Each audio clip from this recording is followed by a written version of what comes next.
حافظ عليها كانت له نور وبرهانا ونجاة يوم القيامة আল্লাহর হাবিব ফরমান, যে ব্যক্তি নামাজের হেফাজত করবে, নামাজ সঠিকভাবে আদায় করবে, ওই ব্যক্তির জন্য নামাজ কাল হাসরের ময়দানে নাজাতের ব্যবস্থা হবে। ওই নামাজ ওই ব্যক্তির জন্য কাল হাসরের ময়দানে নূর হয়ে দাঁড়াবে। ওই নামাজ কাল হাসরের ময়দানে মুক্তির কারণ হয়ে দাঁড়াবে। আল্লাহর হাবিব ফরমান, যে ব্যক্তি নামাজ আদায় করল না, নামাজ সঠিকভাবে পড়ল না, ওই ব্যক্তির জন্য নামাজ কাল হাসরের ময়দানে নাজাতের কোনো ব্যবস্থা করবে না, মুক্তির কারণ হবে না, নূর হবে না, বরং কিয়ামতের ময়দানে কাফির কারুন, উবাই ইবনে কালফের মতন ওই ধরনের মানুষের সঙ্গে হইয়া দাঁড়াবে। তো আমরা মুসলমান যদি হাসরের ময়দানে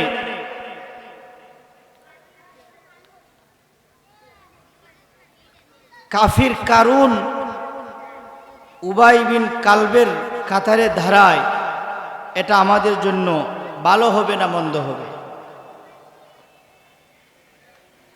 আমরা আসলে বুঝি না, না বোঝার কারণে আজকে আমাদের এই অবস্থা।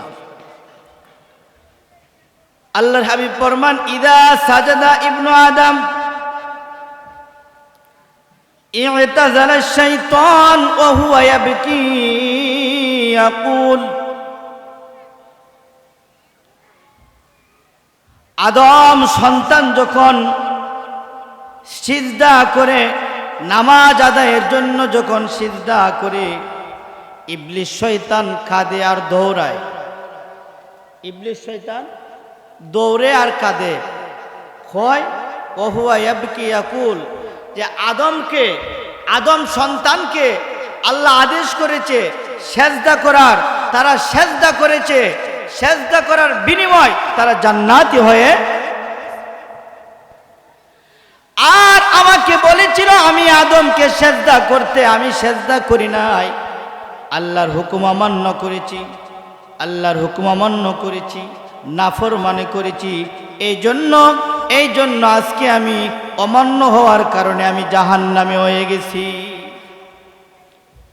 আল্লাহর আদেশ অমান্য করার কারণে সে জাহান্নামী। আর আদম সন্তান যারা আল্লাহর হুকুম পালন করে, আল্লাহর আদেশ পালন করে, তারা কি হয়েছে? জান্নাতি। তারা কি হবে? জান্নাতি। ইদা সাজাদা ইবনু আদম ই'তাযালা আশ-শাইতান ওয়া হুয়া ইয়াবকি ইয়াকুল। তো আমরা দিনের পর দিন, সপ্তাহের পর সপ্তাহ যাই, ওয়াজ শুনি, হুজুররা ওয়াজ করে অনেক সুন্দর সুন্দর, কিন্তু যদি আমল রে বাবা পরিবর্তন না হয়, আমল যদি পরিবর্তন না হয়, এই ওয়াজ শুনে কোনো লাভ নেই, এই ওয়াজ শুনে কোনো লাভ নাই। কারণ এই ওয়াজ শুনে যদি আমরা হেদায়েতি না হইলাম, তো ওই মাহফিলের টাকাটা যে ব্যয় করলাম, এটা আমাদের লাভ না লোক হবে। হ্যাঁ, এগুলো কইল তাও সমস্যা। তো আমরা তো আসলে মরণের কথা একবারও চিন্তা করি না। যদি চিন্তা করতাম, যদি মরণের কথা আমরা চিন্তা করতাম, তাহলে মানুষের ভিতর থেকে অহংকার, মানুষের ভিতর থেকে হিংসা, মানুষের ভিতর থেকে গরিমা সব দূর হয়ে যেত। আর এইগুলা দূর হওয়ার মাধ্যমে একমাত্র নামাজ। নামাজ যদি পড়ো তুমি, তোমার অন্তরটা নরম হবে, তোমার কলবটা জিন্দা হবে, তোমার দ্বারা অন্যায়, অবিচার, জুলুম, সমাজে ফিতনা ছড়ানো সব কিছু বন্ধ হয়ে যাবে। আল্লাহুম্মা সাল্লি আলা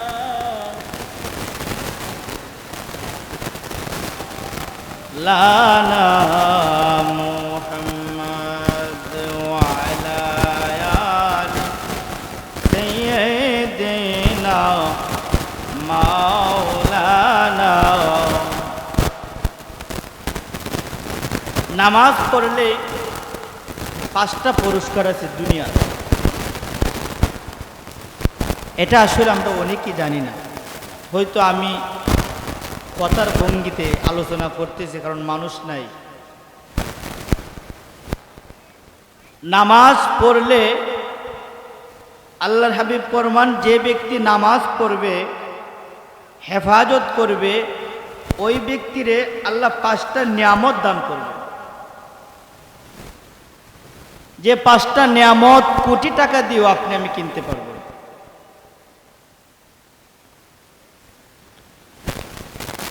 এক একটা নিয়ামত আল্লাহ যে কি দিচ্ছেন, যদি আমরা একটু চিন্তা করি, উপলব্ধি করি।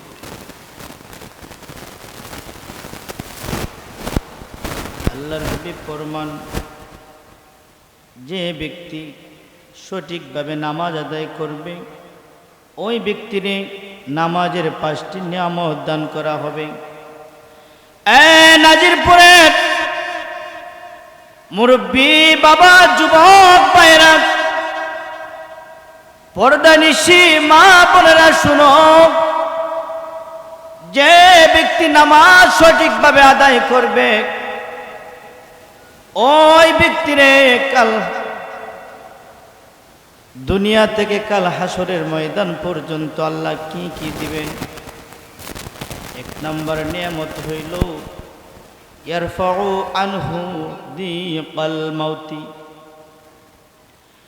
1 নম্বর নিয়ামত হলো ইয়ারফাউ আনহু দিকাল মাউতি। দুনিয়ার মানুষ, হ্যাঁ নাজিরপুরের জমিনের মানুষ, তোমরা শোনো, দিকাল মাউতি বলতে মৃত্যুর একটা ঘাট, মৃত্যু যন্ত্রণা। যে ব্যক্তি সঠিকভাবে নামাজ আদায় করবে, ওই ব্যক্তির কোনোদিন মৃত্যু যন্ত্রণা হবে না। আর মৃত্যু যন্ত্রণা এত কঠিন, মৃত্যু যন্ত্রণা এত কঠিন, একজন মুমূর্ষ ব্যক্তির পাশে যদি তুমি বসো, দেখবা মৃত্যু যখন সাকরাতের বিছানায়, যখন একটা ব্যক্তি যখন চটপট করে চোখগুলা বড় বড় হয়ে যায়, জিহ্বা বাইর হয়ে যায়, অনেকের পায়খানা রাস্তা দিয়ে ময়লা বাইর হয়ে যায়, আপনজনেরা দ্বারে তাকে সাহায্য করার কোনো ক্ষমতা থাকে না। ইচ্ছা করলেও মুখের ভিতরে, কণ্ঠনালীর ভিতরে পানি দিলেও জোর করে ঢুকানো যায় না, এমন একটা ঘাট, মৃত্যুর ঘাট। ওই মৃত্যুর ঘাটে কেউ তোমাকে সাহায্য করবে না, ওই মৃত্যুর ঘাটে কেউ তোমাকে সাহায্য করতে পারবেও না। আবার এই যদি তুমি নামাজ পড়ে যাও, ভালো আমল যদি করে যাও, ইয়ারফাউ আনহু দিকাল মাউতি, ওই আমলের বিনিময়ে মৃত্যু যন্ত্রণা আল্লাহ তোমারে সহজ করিয়া দিবি। এটা একটা নিয়ামত, আমরা জন্য ছোট না বলো। হ্যাঁ, যেখানে লাখ টাকা আজরাইলে দিলেও খাওয়া যেত না, কোনো মানুষরে দিলেও খাওয়া যেত না, মৃত্যুর বিছানায় চটপট করলেও কোনো কাজ হবে না। কারণ যদি আমল থাকে, কোনো মানুষের সাহায্য আমার দরকার। এটা একটা সবচেয়ে বড় নিয়ামত। নামাজিওয়ালাদের মৃত্যু যন্ত্রণা আল্লাহ কি করে দেন? সহজ করে দেন। মৃত্যু যন্ত্রণাটা আল্লাহ সহজ করে দেন। দ্বিতীয় নম্বর নিয়ামত, আল্লাহর হাবিব ফরমান ওয়াযাবাল কবর,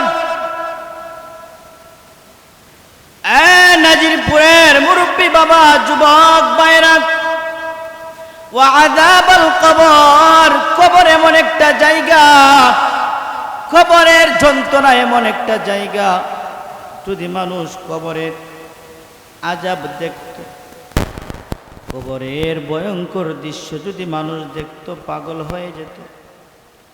অথচ ওই কবর আপনি আমাকে ডাকে, আপনি আমাকে দৈনিক 5 বার আহ্বান করে, ওই কবর দৈনিক 5 বার আহ্বান করে, এ আল্লাহ বান্দা, আমি একাকী ঘর, ওই ঘরের মধ্যে কোনো সঙ্গী নাই, ওই ঘরের মধ্যে কোনো বন্ধু নাই, ওই ঘরের মধ্যে কোনো বান্ধব নাই। আইরে রাত্রে যদি কোনো ব্যক্তিরে বলে কবরের পাশ দিয়ে ঘুরে আও, বলবে আমার ভয় করে। আপন একটা মানুষ যদি মারা যায়, আপন মানুষকে যদি বলে রাত্রে লাশটা পাড়া দেও, বলবে ভয় করে। অথচ ওই মানুষটারে নিয়ে একই বিছানা শুইলাম, একই বিছানা বৈশা ভাত খাইলাম, একই বিছানায় বসে গল্প করলাম, কিন্তু আজকে আমি মৃত্যু করলাম। আর কবর বলে ওই কবর নাকি একাকী ঘর, ওই কবর বলে সঙ্গীবিহীন ঘর, ওই কবর বলে আমি একাকী ঘর, ওই করে কোনো সঙ্গী নাই, ওই করে কোনো তোমার বন্ধু নাই, ওই করে কোনো তোমার বান্ধব নাই। ও আল্লাহর বান্দা, সাবধান, সাবধান হয়ে যাও। দুনিয়া থেকে তখন তুমি আমি কবরের মধ্যে আসবাই, তুমি কবরে আসার আগে সাথে করে তোমার একজন সঙ্গী নিয়ে আসো। কবরে একজন, হয়তো আমার আলোচনাগুলা ভালো লাগবে না, আর মানুষও নাই, যেখানে শুনতেছেন একটু খান্ডা দিয়ে শুনবেন যে আমরা হুজুরে কি কইতাছে। খবরও কয় আমি একা ঘর, কোনো সঙ্গী নাই, সঙ্গী নিয়ে আও। আইরে আদরের স্ত্রী, আদরের মা বাপ, ভাই বোনের জন্য আমরা কত কষ্ট করি, ঠিক না? যদি হই বিবি, ভাই, বোন, মা, যে আমি মরলে পরে আমার সাথে কবরে যাইও, কেউ যাইব? কেউ যাইব? একটু চিন্তা করুন, একটু চিন্তা করুন, কবরটা একাকী ঘর। তে কবরের সঙ্গী চাই, তোমার দুনিয়ার বন্ধু চায় না, দুনিয়ার তোমার বন্ধু বান্ধব, মা বাবা, ভাই বোন, স্ত্রী, ছেলে পুত্র কিছুই চায় না। কবর চাই তোমার আমল, কবর চাই তোমার। ওই কবর ডাক দিয়া বলে, ও আল্লাহর বান্দা, তুমি শুনো, আমি এমন একটা ঘর অন্ধকার, ওই ঘরে কোনো আলো নাই, ওই কবরে কোনো বাতি নাই, ওই কবরে আলো নাই, বাতি নাই, অন্ধকার ঘর। এই দুনিয়ার বুকে বাসার আমার রুমের ভিতরে একটা বাল্ব ফিউজ হয়ে গেলে সাথে সাথ দোকান থেকে কিনে আনিয়ে আমরা লাগাইছি, কিন্তু কবরটা তো অন্ধকার ঘর।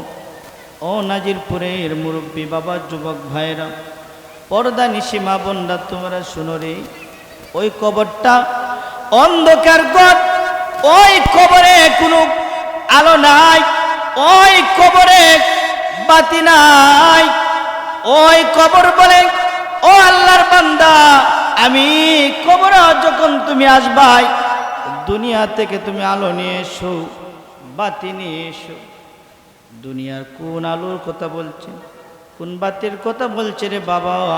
দুনিয়া থেকে যখন তুমি কবরে যাবাই, কবরটারে যদি তুমি আলোকিত করতে চাও, তাহলে কবরের সাথে করে তুমি রাতের নামাজটুকু সাথে নিয়ে যাও। আল্লাহুম্মা সাল্লি আলা মুহাম্মাদ ওয়া আলা আলি সাইয়্যিদিনা মুহাম্মাদ ওয়া আলা আলি সাইয়্যিদিনা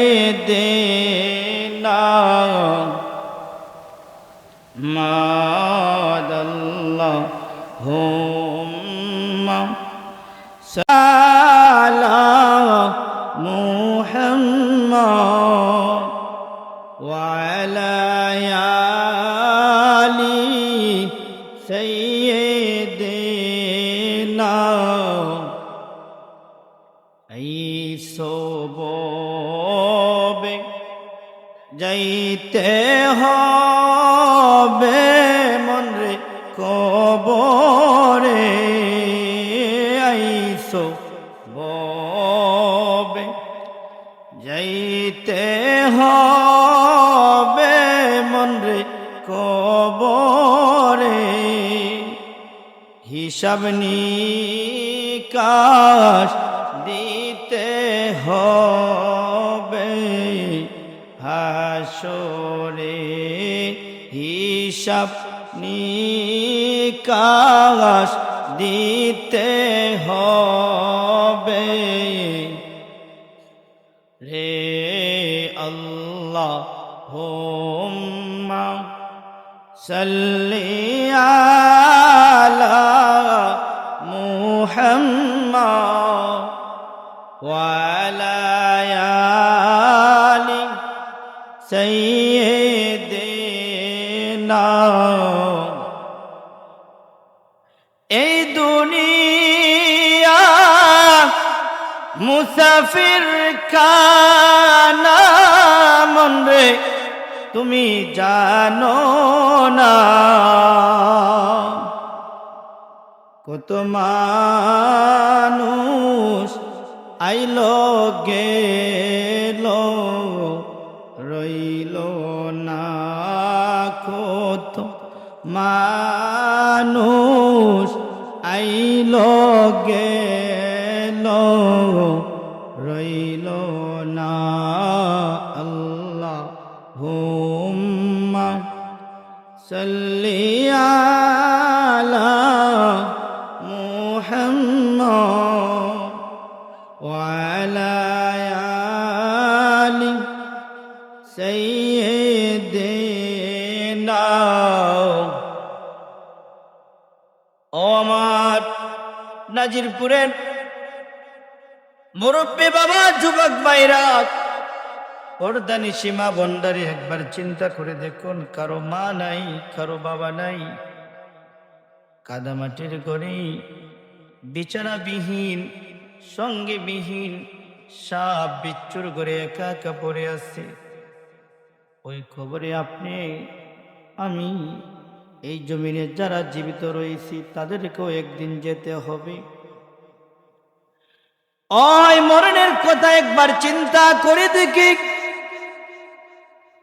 কবরে আজকে যারা শুয়ে রয়েছে তারাও একদিন ওই সমাজ পরিচালনা করেছে এমনও মানুষ ছিল তাদের কথাই গোটা সমাজ চলতো দেশ চলতো এমনও মানুষ ছিল যাদের কথা শুনে মানুষ তরতর করে কাঁপত কিন্তু ওই ধরনের বীর বাহাদুর সাহসী মানুষগুলো আজকে কবরে দেখা যায় তাদের কবরের মধ্যেই গরু ছাগলে এখন ঘাস খায় তারা কেউ ডরায় না এই নাজিরপুরের মানুষ একবার শুনো ওই কবরে আমি যাব তুমি যাবে যাবার সময় সঙ্গে কি নিয়ে যাবে একবার যদি চিন্তা করি দুনিয়ার আপন মানুষ একই বিছানা ঘুমায় কিন্তু তার দ্বারা আমার কোনো কবরে নাজাতের ব্যবস্থা হবে না একই করে 7টা 2টা 5টা ভাই ছিলাম এক ভাই আরেক ভাইরে তুইয়া দুনিয়াত খাই নাই কিন্তু কবরে তার দ্বারা আমার কোনো উপকার হবে না এই কথা যদি আমি চিন্তা করি আমি দেখি একমাত্র যদি আমি কবরের মধ্যে যদি আমি শান্তি পাই শান্তি যদি পেতে চাই আমার একটাই কাজ দুনিয়ার মধ্যে ভালো কাজ নেক আমল আল্লাহর হুকুম সঠিকভাবে আদায় করে যাওয়া ঠিক কিনা ভাই হ্যাঁ তাহলে আমরা সমাজও কি না করি এই জমিনের উপরে কি না করি এই জমিনের উপরে আমরা কত কিছু করি একবার যদি চিন্তা করি আইনামা তাকুনু ইদরিকুমুল মাউত যেদিন মাউতের সাথে আপনি আমার সাক্ষাৎ হয়ে যাবে, আর পালানোর কোনো রাস্তা নাই, আর বাহাদুরির কোনো রাস্তা নাই, আর ক্ষমতার কোনো রাস্তা নাই। তাই বলছি আল্লাহর রাস্তে মা বোনরা, মুরব্বী বাবা, যুবক ভাইরা, এখনো যারা আল্লাহকে ভয় করেন না, আল্লাহর হুকুম সঠিকভাবে পালন করেন না, আল্লাহর রাস্তে আল্লাহর আদেশগুলা পালন করুন, আল্লাহর হুকুমগুলা পালন করুন। দেখেন অনেকের চুল ছিল কালো, হয়ে গেছে সাদা, দাঁত ছিল 32টা, আছে মাত্র 60টা, হ্যাঁ পড়ে গেছে।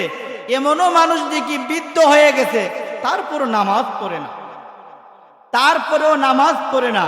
আরে চুল ছিল সাদা, কালো হয়ে গেছে সাদা, দাঁত 32টা থেকে আছে মাত্র 60টা, এর মানে কি বুঝায় না আমার এক পথ থেকে বেশি আরো কবরও চলে গেছে? হ্যাঁ বুঝায় না নি, কিন্তু বুঝায় আমরা শরীরে ফোটায় না। আমরা এখনো মনে করি যে আমরা আরো 100 বছর দুনিয়াত বাঁচবো না, এটা ভুল।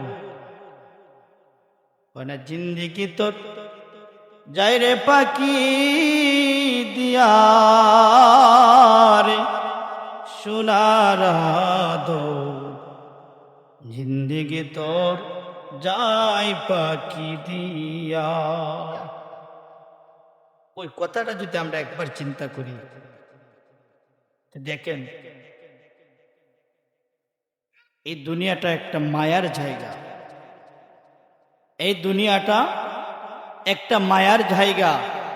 তাই দুনিয়ার মায়ায় না পড়ে আখিরাতের কথা আমরা চিন্তা করি। আর আখিরাতের কথা চিন্তা করলে খারাপ কাজ, অশ্লীলতা, অন্যায়, অবিচার, জুলুম, নেশা, চুরি ইত্যাদি যত নাফরমানির কাজ আছে, সব থেকে আমরা বিরত থাকতে হবে। আর বিরত রাখার একমাত্র কাজ হলো ইন্নাস সালাতা তানহা আনিল ফাহশাই ওয়াল মুনকার। আমি যে আয়াতটা শুরুতে বলেছি, নামাজ মানুষকে অশ্লীলতা, খারাপ, অন্যায় থেকে বিরত।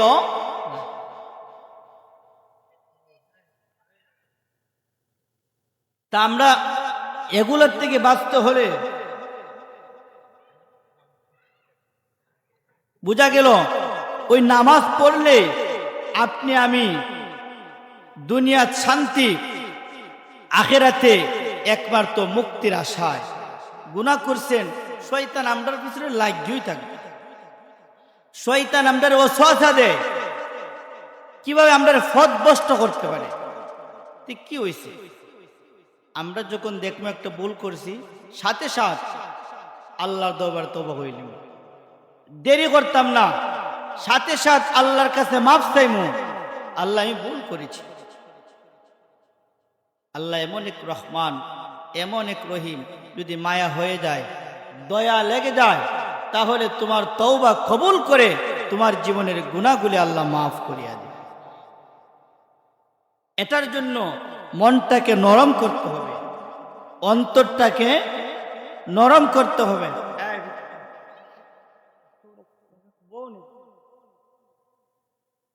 আল্লাহ আল্লাহ আল্লাহ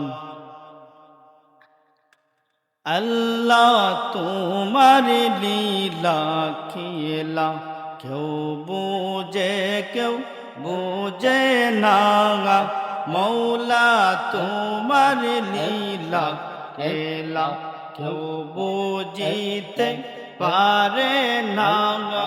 কাউরে বসাও গাছ তলাতে, কাউরে বসাও বালাকানা, কাউরে বসাও গাছ তলাতে, কাউরে বসাও বালাকানা। আল্লাহ তোমার লীলা খেলা কেউ বুঝে না, মৌলা তোমার লীলা খেলা কেউ বুঝে না। আল্লাহ আল্লাহ আল্লাহ আল্লাহ আল্লাহ আল্লাহ আল্লাহ আল্লাহ আল্লাহ। লা ইলাহা ইল্লাল্লাহ মুহাম্মাদুর রাসূলুল্লাহ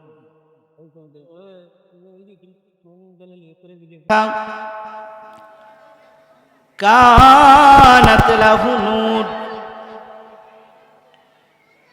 যে ব্যক্তি তার নামাজটারে হেফাজত করবে, ওই নামাজ কাল হাসরের ময়দানে তার জন্য নূর হয়ে দাঁড়াবে। অবুরহানা ওয়া নাজাতান ইয়াউমাল কিয়ামা। কিয়ামতের কঠিনের দিনে হাসরের ময়দানে ওই নামাজ হবে ঈমানের দলিল। ওয়া নাজাতান ইয়াউমাল কিয়ামা, ওই নামাজ হবে আপনি আমার একমাত্র নাজাতের উসিলা। ওই নামাজ হবে একমাত্র আপনি আমার নাজাতের উসিলা। আপনি আমার নাজাতের উসিলা হবে নামাজ। কিন্তু এই মাইকের ওয়াজ অবশ্যই অনেক দূর যায়। এই মাহফিলের আশেপাশে যে সব বাড়িঘর রয়েছে, আমার মা বোনরা রয়েছে, নামাজ কি খালি পুরুষের উপরে ফরজ? মা বোনদের উপরে তো ফরজ। আমার জানা মতে অনেক মা বোনরা আছেন আপনারা নামাজ পড়েন না। মাহফিল আসতে হবে না, ঘর থেকে শুনেন। নামাজ পুরুষের উপরে শুধু ফরজ না, মহিলাদের উপরও ফরজ। যাদের বিবাহ উপযুক্ত মেয়ে আছে আপনারা তাদেরকে নামাজি বানান, তাদেরকে নামাজি হিসাবে গড়ে তুলুন। দেখবেন তাদের আখলাক, তাদের চরিত্র, তাদের ব্যবহার দিন দিন পরিবর্তন হয়ে যাবে। আর যদি নামাজি না বানান, আপনার সাথে তর্ক করবে, আপনার সাথে তর্ক করে সাহস বাড়বে, স্বামীর বাড়ি গিয়ে স্বামীর সাথেও বেয়াদবি করবে, শাশুড়ির সাথেও ঝগড়া। কারণ গুড়াই গন্ডগোল বাড়ি থেকে, ঘর থেকে পারিবারিক শিক্ষা সে নিয়ে যায় না। তাই বলছি, নামাজকে আমরা যে অলসতা করি, নামাজ নিয়ে আমরা যে আলসেমি করি, এর জবাব একদিন দিতে হবে। শুধু দিতে হবে না,